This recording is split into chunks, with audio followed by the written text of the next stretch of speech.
Halo teman-teman investor semuanya, ketemu lagi dengan Roy di sini dan di video kali ini saya mau ngebahas mengenai koreksinya IHSG gitu ya. Mungkin teman-teman ada yang bertanya kira-kira koreksinya akan sampai kapan? Apa sih yang bisa kita lakukan di momen yang begitu volatile saat ini menuju akhir tahun? Dan akan saya coba bahas dalam video kali ini. Seperti biasa disclaimer on dulu, konten ini sifatnya investment research, bukan ajakan jual beli dan tidak ada niat untuk menjatuhkan stakeholders tertentu. So, pertama kalau kita bicara koreksi gitu ya, pasti kita akan um, bertanya kayak sampai kapan sih koreksinya gitu ya. Tapi ketimbang teman-teman bertanya seperti itu, mencoba menebak bottomnya, buy in the dip atau apalah itu istilahnya, saya akan coba kasih perspektif yang lain, yaitu tipsnya supaya kita bisa bertahan nih dalam kondisi IHSG yang seperti ini gitu ya. Jangan sampai pensiun dari pasar modal, kapok dan lain sebagainya karena rugi dalam, nggak kuat, terus akhirnya udahlah jual semua apa adanya gitu ya. Menurut saya itu langkah yang kurang tepat, khususnya kalau misalkan teman-teman lagi pegang saham-saham yang sebenarnya nggak terlalu berbahaya untuk disimpan. Apalagi kalau minusnya juga masih minus tipis-tipis. Jadi fokus di market saat ini adalah kita mencoba mengurangi noise di market ya, dan mencoba menjaga jarak dari market risk, yaitu yang bentuknya volatile seperti tadi. Nah, kenapa IHSG ini turun lagi? Kemarin kan sebenarnya sudah all time high gitu ya. Ketika market all time high itu biasanya koreksi itu adalah hal yang wajar. Cuman gitu ya. Koreksi yang terjadi di bulan November ini menurut saya bukan sedikit sih, sudah saya anggap bukan sebagai koreksi yang wajar. Kenapa? Karena koreksinya disertai dengan dua hal. Pertama, karena ada efek dari terpilihnya Pak Trump ya di US sana. Jauh banget bang pemilihan presiden di sana, kok impact ke Indonesia? Begitulah, nanti ada slide yang saya siapkan untuk hal itu. Yang kedua adalah karena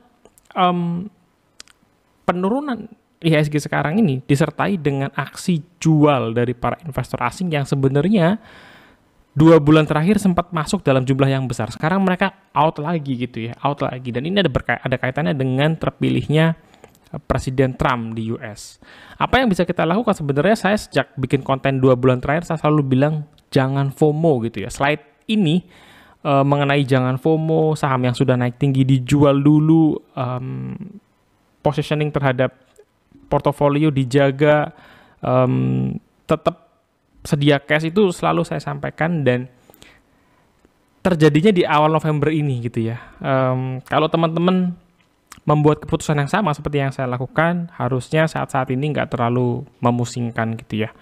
Nah, sekarang tipsnya, apa sih yang bisa kita lakukan tipsnya gitu ya?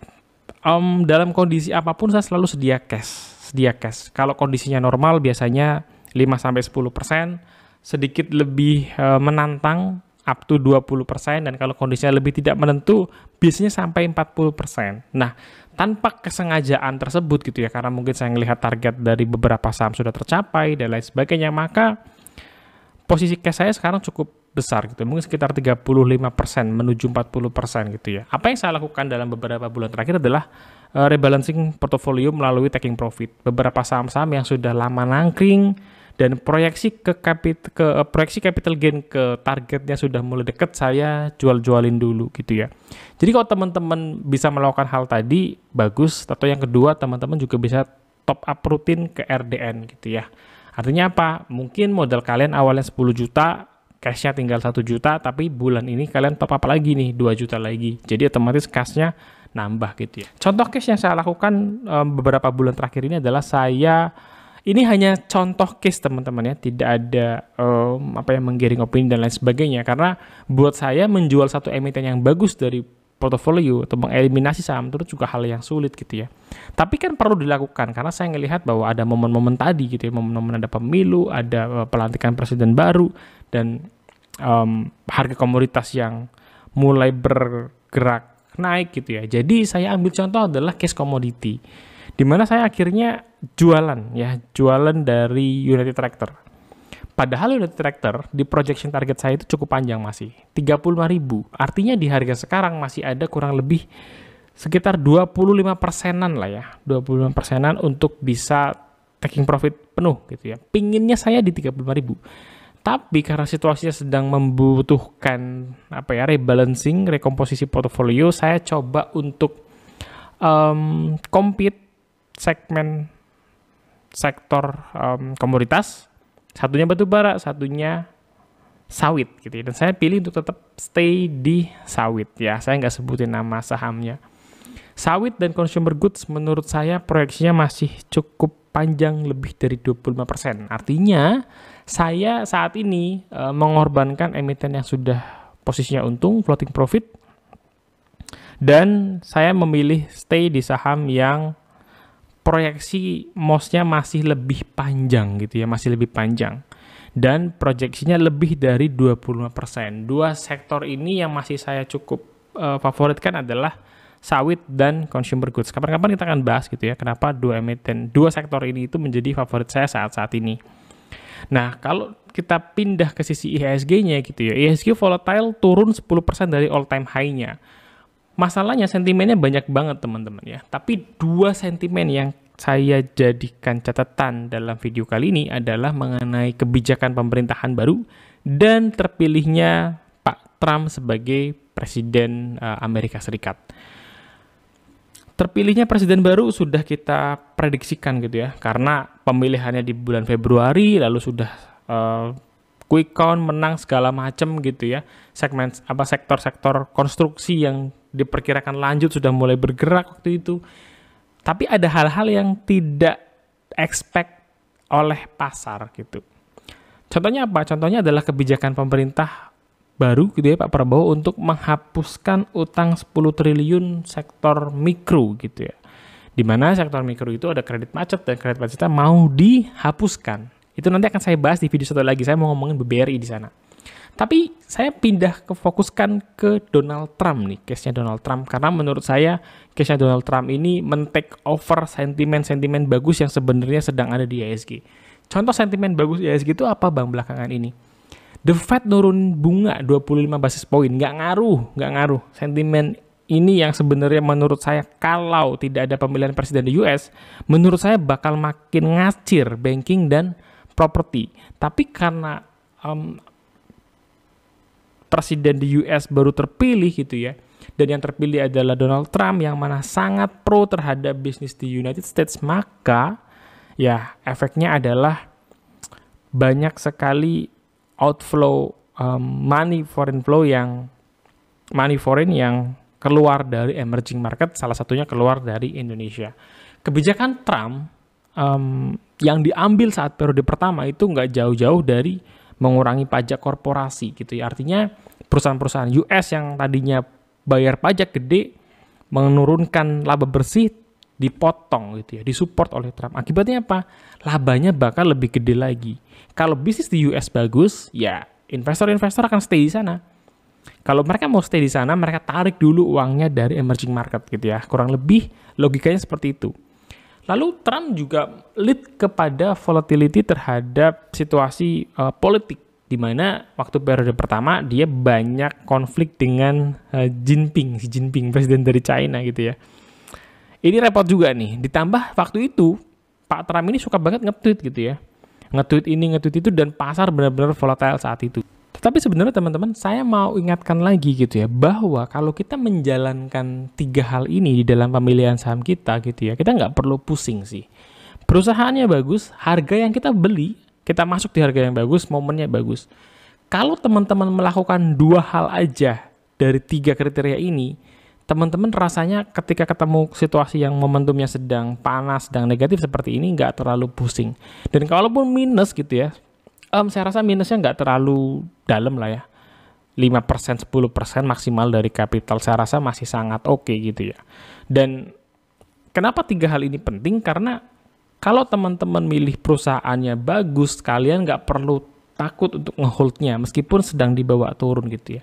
Nggak takut barangnya jadi gocap. Kalau teman-teman harganya bagus, maka kalaupun sekarang lagi dibawa minus, palingan impas gitu ya, palingan impas, atau ya keuntungannya tinggal dikit gitu. Tadinya mungkin sudah profit 25%, sekarang profitnya balik lagi tinggal 5% misalnya. Setidaknya nggak minus kan, ya memang floating profitnya jadi hilang gitu, tapi ya nggak masalah. Nanti juga ketika pasarnya mulai reda lagi, kemungkinan reboundnya bisa duluan. Yang ketiga, momennya lagi bagus. Contohnya tadi ya, segmen sawit, harga komoditasnya itu menyentuh Rp5.000 sekarang. Jadi buat saya momennya lagi bagus. Kalau momennya lagi bagus, meskipun sentimennya lagi kencang negatif, saya rasa juga kinerjanya bagus, harganya bertahan. Ya, beberapa segmen emiten saham sawit, LSIP, TAPG, harganya bertahan. Jadi tiga hal ini bisa membuat kita bertahan, selamat gitu ya dari volatility market yang kadang membuat kita jadi kaget, apalagi buat yang baru-baru masuk itu 1-2 tahun pertama gitu ya. Nah, apa yang perlu kita lakukan menghadapi situasi ini? Maka balik kepada halaman depan tadi, kita perlu siapkan cash kapanpun gitu ya. Buat saya sih minimal benchmarknya selalu 10%, 5-10% kalau kondisinya normal. Kondisi yang lebih menantang, naikin bertahap gitu ya. Saya malah nggak pernah 100% out dari market tuh nggak pernah. Ya, paling mentok itu 40%, 50% ya, itu udah paling mentok-tok banget tuh. Itu pun saya kadang-kadang setelah jadi 50% langsung switching ke saham lain lagi. Jadi nggak pernah sampai kosong tuh nggak pernah. Yang penting kita ngatur portfolionya dan kita challenge lagi kayak tadi gitu ya. Kalian punya saham komoditas 2 nih, beda tapi ya, satu batu bara, satu sawit. Pilih mana kalian? Ya, batu bara misalkan kinerjanya lagi bagus. Nanti terakhir kan laporan keuangan juga lagi bagus sebenarnya. Tapi ya saya challenge lagi gitu ya dalam penyusunan portofolio, mana yang saya pilih yang momentumnya sedang lebih unggul. Jadi kalau menghadapi situasi yang seperti ini, saya prefer ke yang momentumnya lagi dapat gitu ya. Lalu kita juga cek lagi apakah investment thesis atau dasar kita mengambil keputusan itu masih sama apa enggak gitu ya. Kalau sudah ada yang mulai yang bergeser ya mungkin saatnya memang kita perlu untuk out aja dari situ. Ketiga, tetap tenang gitu ya. Dalam market itu, mengapa FOMO itu selalu jadi pelajaran yang penting, karena market itu nggak selamanya naik kalau lagi bull run apa-apa gitu itu ya. Boleh bilang bullish, tapi bullish pun ada masanya. Ada bearish, tapi bearish pun ada masanya. Jadi nggak selamanya akan turun, nggak selamanya akan naik gitu ya. Justru inilah satu-satunya yang pasti di market, yaitu ketidakpastian itu sendiri. Keempat, kita perlu tunggu momen yang bagus. Kadang-kadang saya ketemu dengan beberapa teman yang doyan belanja gitu ya. Baru minusnya turun 3%, 4%. Bro, average down lagi bro. Nyicil-nyicil bro. Waduh. Kalau dikit-dikit dikeluarin pelurunya, nanti pelurunya keburu habis teman-teman gitu ya. Jadi kita perlu tunggu momen yang baik sih. Momen yang baik itu biasanya disertai dengan tenangnya market gitu ya. Harganya tuh nggak turun sampai 3%, 4%, minusnya IHSG itu nggak minus 2%. Jadi mulai tenang, pergerakan harganya di situ-situ aja, itu mungkin jadi salah satu indikasi gitu ya, bahwa market mulai tenang dan kita bisa melakukan action lebih lanjut.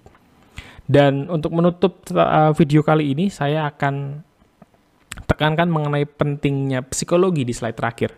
Ini psikologi market itu penting banget teman-teman. Percuma kalian sudah define ini beli saham, keputusan investasinya karena A, B, C, D, E, dan lain sebagainya, targetnya sekian gitu ya.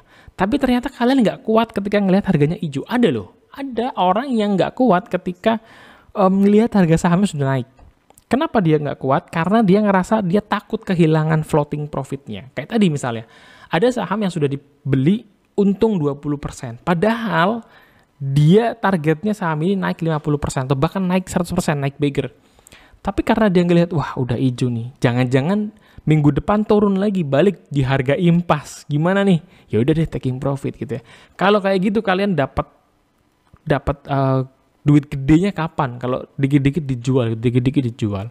Beda ceritanya kalau teman-teman memang mentargetkan hanya 20-30% pada saham-saham tertentu, yaitu beda cerita.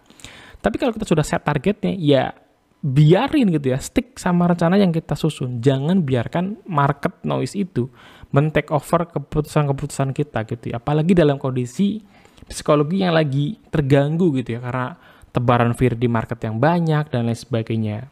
So, kalau kalian lagi mengalami hal itu teman-teman, nikmati aja hidup kalian gitu ya. Nikmati jalan-jalan, ambil waktu bareng keluarga, bareng pacar, jalan-jalan aja gitu ya. Jangan terlalu fokus pada berita yang negatif gitu. Saya mau share apa sih sisi positifnya. Kalau kita belajar dari sisi positif saat Trump periode 1, sebenarnya market itu nggak bagus-bagus banget, tapi juga nggak buruk-buruk banget gitu ya.